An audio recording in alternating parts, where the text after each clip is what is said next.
1482चं काळात तुम्ही चित्र डोळ्यासमोर आणा, कसं असेल त्या वेळामध्ये. 1482 म्हणजे आपली हा भारत देश राहिलं नव्हतं. इथं इस्लामियांचं आक्रमण चालू होतं. मुघलांचं राज्य आपल्या देशावर होतं.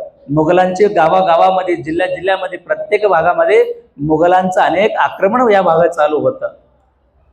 त्याप्रमाणे वातावरण वाईट असताना, भक्तीचं कुठेही थोडाफार काही संबंध नसताना देखील त्यावेळातलं जंगम कुळातले हा शिवलिंग स्वामी पार्वतीबाई दोघेही सुद्धा आपल्या आपल्या परीने त्यांनी सर्व काही त्या गावातलं गावकी असेल, पूजापाठ असेल, सर्व काही करत होते.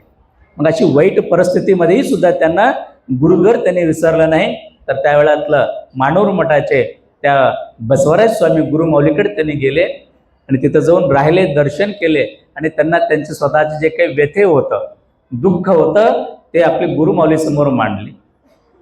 मग मांडल्यानंतर बसवराज स्वामीला असं वाटलं, अरे एवढं तुम्ही आचारवान दाम्पत्य आहात, तर नक्की तुमचे ओळख, तुमची उदरामध्ये या जगाला उद्धार करणारा नक्की जन्माला येतो. म्हणून गुरुमौलीचे आशीर्वाद शिवलिंग स्वामी आणि पार्वतीबाईंना झालं. मग गुरुचं शब्द होता, गुरुचा आशीर्वादच लाभलं. दोघंही गुरुमौलीचे दर्शन घेतले. 1-2 दिवस राहिलं, सेवा करून त्याने वापस आपले गावी म्हणजे नेकनूरला आले.